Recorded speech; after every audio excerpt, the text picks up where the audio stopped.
新一份嘅施政報告力 sell 置安心資助房屋計劃，佢應民意復建居屋，惹起社會嘅公憤。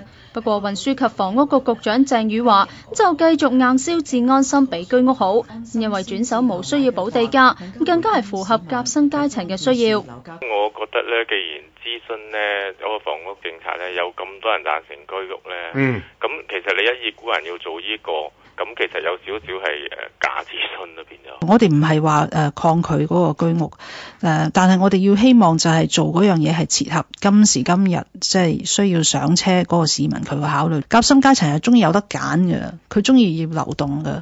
你如果話綁死咗佢喺一間樓嗰度，你一定要補足價當時市價嘅個折讓個百分比先至喐得嘅話咧，長遠嚟講咧，未必係對佢哋係最好。第一期置安心單位選址將會喺青衣。鄭宇華透露，具體嘅租金會按市值同地區而定，估計月租會係8000至到1萬蚊左右。對於有市民擔心日後樓價攀升，即使參與咗計劃都未必能夠儲夠錢買樓。鄭宇華就強調，置安心計劃嘅單位唔係豪宅，而係會以簡約實用為主。佢仲話預計到時出售嘅時候已經有4-5年樓齡啦，樓價應該會有折讓。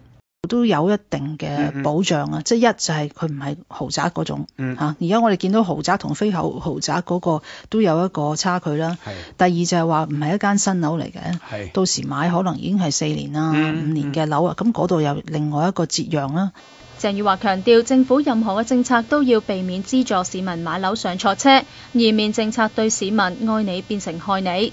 ONTV 東方電視記者汪豐儀報道。